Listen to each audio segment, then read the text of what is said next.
আপনাদের পিছন থেকে যদি কেউ বলে যে ভোট দিলে এখনই যদি ভোট দাও বিএনপি চলে আসবে, তাহলে তারা বুঝবেন যে তারা হলো ফ্যাসিবাদের দোসর। তারা ফ্যাসিবাদকে ফিরে আনতে চায়, তারা দেশে আরেকটা অরাজকতা সৃষ্টি করতে চায়।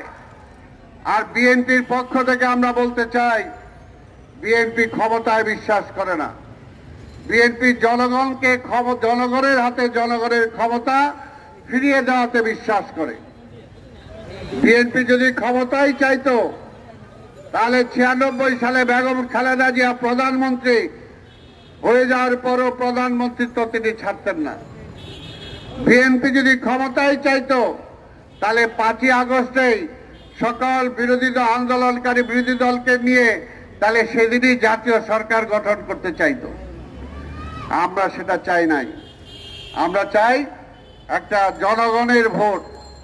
জনগণের ভোটের মাধ্যমে বিএনপি ক্ষমতায় যেতে চায়। আর বিএনপি একক ক্ষমতাতেও বিশ্বাস করে না। আমাদের নেতা দেশনায়ক তারেক রহমান বলেছেন, আমরা যদি নির্বাচিত হই তাহলে আন্দোলনকারী সকল দলকে নিয়ে আমরা জাতীয় সরকার গঠন করব। কাজে বিএনপির ক্ষমতার লোভ নাই। আওয়ামী লীগ দেশটাকে তাদের মতো সেই তলাবিহীন ঝুড়িতে রূপান্তরিত করেছে, সমস্ত প্রতিষ্ঠান ধ্বংস করে দিয়ে গিয়েছে। কাজে এই দেশটাকে গড়ে তুলতে হলে জাতীয় ঐক্যের কোনো বিকল্প নাই। আর আধিপত্যবাদের শক্তিকে যদি ঠেকাতে হয়, তাহলেও আন্দোলনকারী সকল দল, যারা আমরা আন্দোলন করেছি, সকল দলকে ঐক্যবদ্ধভাবে নির্বাচন, ঐক্যবদ্ধভাবে সরকার গঠন করা ছাড়া কোনো বিকল্প নাই। এই দেশকে আমরা ভালোবাসি। স্বাধীনতার 52-53 বছর হয়েছে। বারবার কি আমরা খালি ভোটের অধিকারের জন্যই লড়াই করব? পাকিস্তানিরা ভোটের অধিকার দেয়নি বলে আন্দোলন করেছি, যুদ্ধ করেছি। আবার ভোটের অধিকার চলে গিয়েছিল বলে 90 সৃষ্টি হয়েছিল।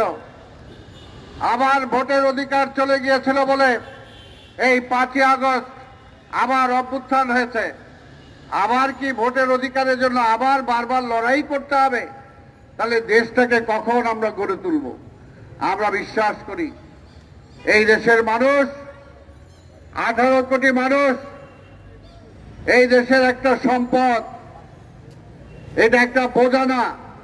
যদি জনসংখ্যাকে আমরা কাজে লাগাতে পারি, আমরা যদি চুরি বন্ধ করতে পারি, লুট বন্ধ করতে পারি, এমপি মন্ত্রী হওয়ার সাথে সাথে নিজের ভাগ্য পরিবর্তন করার পথ বন্ধ করতে পারি, তাহলে কিন্তু এই দেশের মানুষের জন্য কিছু করা সম্ভব। যেটা আমাদের নেতা জিয়া রহমান করেছিলেন। জিয়া রহমান ক্ষমতায় আসার আগে এই দেশের মানুষ না খেতে পেয়ে এই প্রেস ক্লাবের সামনে আমরা দেখেছি বেওয়ারিশ লাশ পড়ে থাকতে।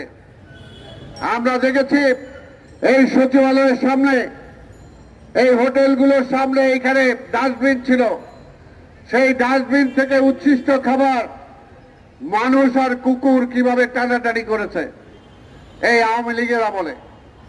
কিন্তু জিয়া রহমান ক্ষমতায় আসার পরে মাত্র 2 বছরের মাথায় সেই দেশের মানুষকে তিনি খাইয়েছেন, আবার বিদেশে চাল রপ্তানি করেছেন। জিয়া রহমান আসার আগে জনসংখ্যা একটা বোঝা ছিল, কিন্তু জিয়া রহমান এসে এই জনসংখ্যাকে জনসম্পদে রূপান্তরিত করেছেন।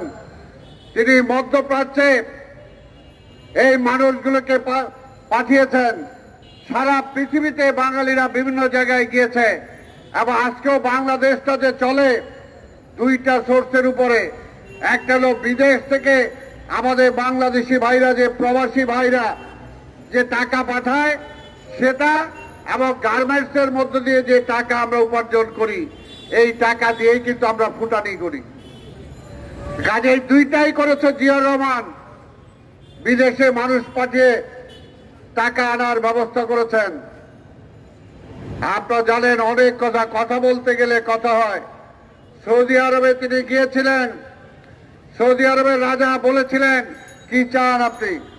বলেছিলেন, আমি টাকা চাই না, পয়সাও চাই না, আমি চাই আমার দেশে অনেক বেকার যুবক আছে, বেকার মানুষ আছে, তুমি যদি তোমার এখানে তার কর্মসংস্থানের ব্যবস্থা করে দাও, আমি সেটাই চাই।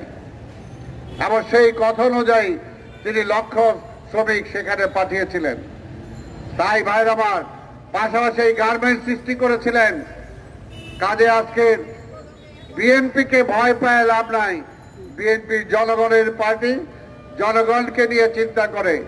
তাই আমরা বলবো, বিএনপিকে শত অত্যাচার, নিপীড়ন, নির্যাতন করার পরও বিএনপি হারায় যায় নাই।